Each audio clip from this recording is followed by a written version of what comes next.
Hi, and welcome to Studio SN. My name is Sara Naumann, and I'm really excited today to be a guest blogger over at PaperArtsy. And today we're going to be combining the PaperArtsy Fresco Finish chalk acrylic paints with glitter embossing and Eclectica stamps for a dimensional effect. And the Eclectica stamps that I'm working with are some that I've designed just for PaperArtsy, so I'm really pretty excited to share those with you here today. And after you watch today's video, I hope you get a chance to stop on by the PaperArtsy website, and they're at paperartsy.co.uk. They've got a ton of really great resources over there, so give yourself a couple of minutes at least to go through their blog and all of their really fabulous videos that they have available as well. In the meantime, please enjoy today's segment on stamping and glitter embossing with Fresco Finish paints and Eclectica stamps.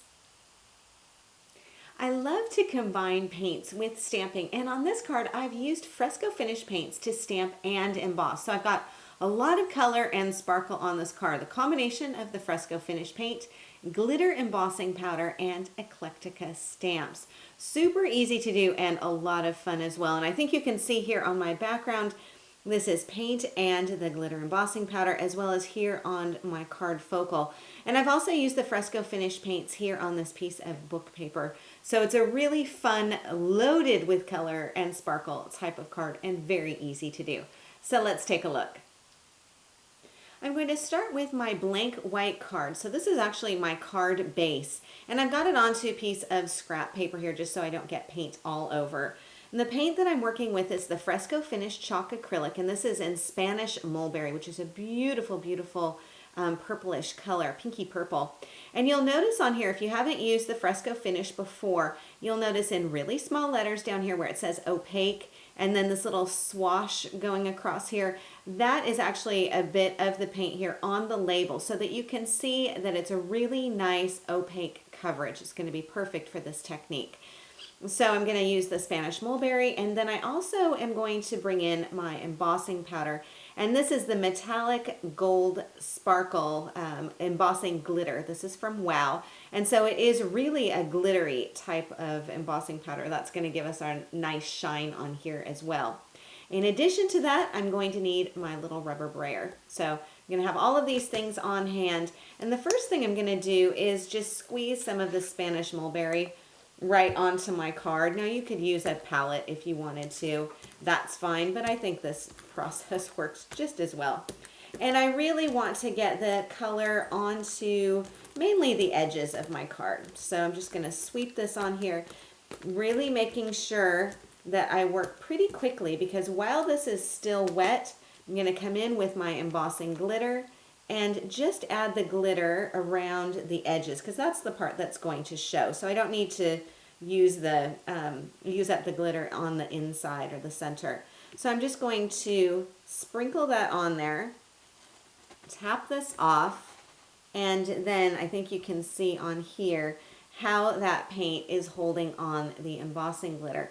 So the next thing I would do is go ahead and set this aside, maybe let the paint dry a little bit, and then go ahead and heat set the whole thing. And then of course I can funnel all of the rest of my embossing glitter back into my jar. But let me show you when I heat set this what this will look like. So this will be my finished heat set piece. And then as you notice, I don't really have a lot going on here in the center, and I'm not really worried about the pattern that I've created on here either, because most of this will get covered up in the middle, and then I'll just have the edges to show. The focal part of my card is this really big tag up here, and I wanted to show this to you again before showing you how to do it. You'll notice a couple of things going on this manila tag. First is that I've got two different paints on here, the blue and the green. Those are the Fresco Finish paints. And you'll also notice some white streaky bits on here. That is grunge paste, and I'm going to show that to you as well. I also have my stamped images, which have been stamped with Fresco Finish paint, and then also a little bit of glitter embossing on here. And I thought it might be helpful to see the stamp set that I'm working with so that you can see which designs I'm using. So this is the Eclectica stamp set, and this is ESN number 9. You can tell right here. And the ones that I'm using are the Starburst, as well as this open spatter pattern, which is right here. And then this texture area over here is this border, which doesn't really capture the detail because I've got paint and that glitter embossing powder, so it gives it a completely different look. And then of course I've got some quotes on here too, and we will be using this quote here down at the bottom. But for the tag for now, let me show you how to do that part. So I'll move my card out of the way, and I'm just working with a standard manila tag, and I'm going to add some of the paint on top. So I'm working with Mermaid and Guacamole, again, the Fresco Finish paints. You'll notice that these are both also opaque. I adore these colors. I think this blue is my absolute favorite, and I love the two of them in combination with each other. So I thought, well, let's put them together and then combine that grunge paste on top. So I'm going to start with my guacamole, and I'm simply putting a little bit here on my tag. And then I'm going to add a little bit of the mermaid too. So just dabbing this on here. I think I've added a little bit more of that guacamole than I really needed, but you'll still get the point. So again, bringing in a brayer. This is a nice clean-ish brayer, cleaned up from my Spanish mulberry. And I'm going to brayer this pretty lightly because I want the colors to remain separate. And I don't want to cover the whole thing completely. So this is about all I'm going to do, is just blob that on there. Now I'm going to go ahead and let this dry before the next step, but of course I do have a tag that is already dry, so let me bring this in, set that one aside, and you'll notice on here I've got a lot of the manila still showing, which is what I want. I do still have a rather painty brayer, so I would go ahead and use up the rest of that paint on something else. Now I can go ahead and add my grunge paste. And if you've never worked with grunge paste before, this is a texture medium. And I'm kind of getting addicted to this stuff because it can do so many things. But I'm going to use a palette knife for this, and just to kind of stir this up a little and show you what it looks like. It's a little bit more runny consistency than, say, a gesso, but it does work for a lot of the same things. The wonderful thing about it is that it's this neutral kind of clay-like color. You can use it as is, or of course you can tint it with some of the Fresco Finish paints as well, or some other things too. So just so you can see, it is a little bit more of a runny consistency. I'm going to get a little bit of this up on the back of my palette knife, and I'm just going to kind of streak this on.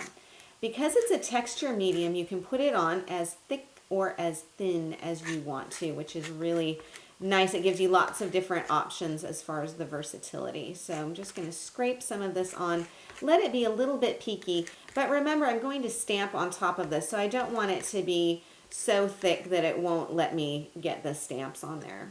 So just add a little bit of this on here. And when I'm using the grunge paste, when I'm done with it, I want to make sure to put that lid back on there really firmly because this dries very quickly.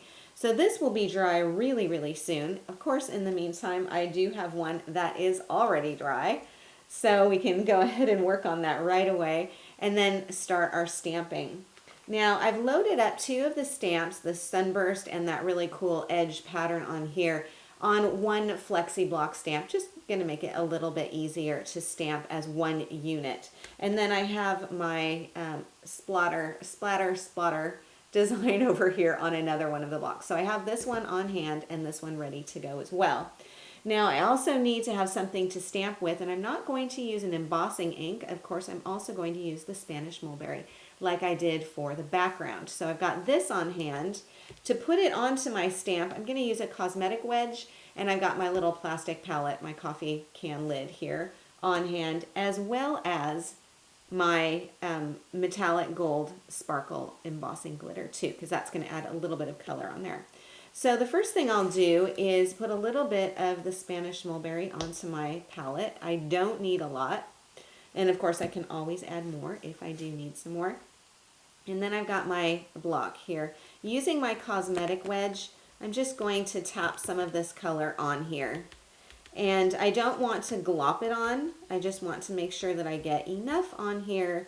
Maybe I do need a little bit more of the Spanish mulberry. I just need to get enough on here so that it is wet color and that it will be wet enough for me to get my embossing glitter on there.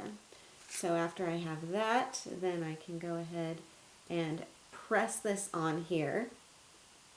and then right away come in with my embossing glitter, because this is not embossing powder, it's paint, so it's not going to be wet as long as paint. So I've got this on here. Now while this is just sort of resting, I'm going to come back with my spatter and repeat the process. Get this all nice and painty, and then come in and stamp and add a little bit of that embossing powder. Okay, and then when I tap this off, you'll see I have a lot of the paint still showing, which is going to be really nice because then I get a really pretty effect. But then I also have some of that shine on there. So if I'm moving it a little bit, I think you can see the shimmer and the shine on there, which is fantastic. So then I'm just going to go ahead and heat set this, and then I can move on to my book paper and painting it with mushroom. My card also features a torn piece of book paper that has been painted with mushroom fresco finish. And this is just a page that I tore from a really cheap paperback novel. And I'm going to knock back some of this text with the mushroom fresco finish. And I have to say, this paint has quickly become my go-to staple paint, especially for techniques like this, especially with you working with book pages, which I do quite a lot, because it will kick back that text and take it down a little bit. And of course, because it's opaque, it gives really nice coverage, but the color is so versatile. It can go pink, it can go neutral, it can go tan, it can go earth tones. So it's a really versatile color to use as well. So all I'm going to do, because this paint is opaque and has a lot of coverage to it, I'm just going to put a little bit here right in the center, and taking a flat brush, I'm just going to stroke this back and forth on here. I don't want it to cover all of the text completely because I want it to still be recognizable as text paper. But then I also want to make sure that the words are knocked back a little bit so that it's not too high contrast. So it's just a really nice subtle background. So you can see how opaque that is and how I'm really able to cover a lot of the text in areas that I want to. And with this dry brush, I can allow some of the words to peek out through there. So then I'm just going to go ahead and let this dry, and I've got a piece that is already dry. So I'm going to bring this in and place this down. I've got one torn edge on here, and this is going to be the bottom. So this is where I'm going to be stamping, and I think you can see now that this is dry how opaque that center area is there too, but how you can see some of the words showing through. And then I'm going to stamp my sentiment, and the stamp that I'm using is the one that says, "All life is an experiment. The more experiments you make, the better," from Ralph Waldo Emerson, which is a really nice quote for a lot of different card sentiments, I think. I'm going to stamp this with my Jet Black Archival because this is a really good ink to use in combination with the Fresco Finish. So I've got my stamp up here on my block. Now before I stamp this though, I do want to make sure that I have enough room here. So I'm just going to bring in my tag just for positioning purposes and kind of say, okay, if I stamp this down here, yes, I will have enough room. So I can set this out of the way and then go ahead and ink up my stamp with that Jet Black Archival. And if this curls a little bit due to the paint, you can just pop it underneath a stack of books and that will do the trick.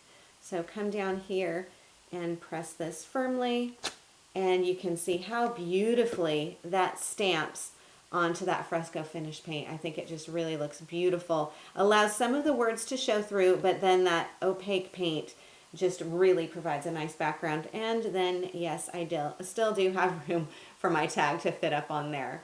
So now that I've got these pieces sorted, I can take a look at assembling the rest of my card, and that should be pretty quick and easy to do.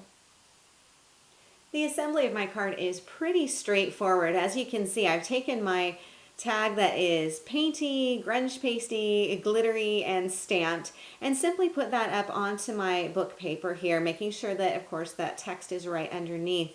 And then I mounted both of those up onto a piece of white cardstock just to provide a little bit of a visual space between this and my glittery background of my card front on here. I wrapped this with a little bit of sheer green ribbon just to pick up the green on that beautiful tag, and then also used a vintage pink button on here to also pick up with the background of the card, as well as that Spanish mulberry that's showing through on the rays and on the texture stamp over here. So it's all simply glued onto the front of my card for a really very easy assembly. So this is how you can use Fresco Finish paints with Eclectica stamps and embossing and grunge paste to create color and sparkle for your paper crafting projects. I really hope you enjoyed today's show. A huge thank you to my friends over at PaperArtsy. Thank you so much, you guys, for all of your wonderful, wonderful products that are so inspiring. And I hope those of you who are watching can take a few minutes to pop over to the PaperArtsy website at paperartsy.co.uk and check out their Fresco Finish paints, the grunge paste, and of course the Eclectica stamps. And of course you guys know that you can always pop by my place at saranaumann.com. If you enjoyed today's video, I'd invite you to subscribe to Studio SN on YouTube, and I will keep you posted with updates and new videos every Wednesday. In the meantime, thank you again for joining me on Studio SN, and I will see you again next time.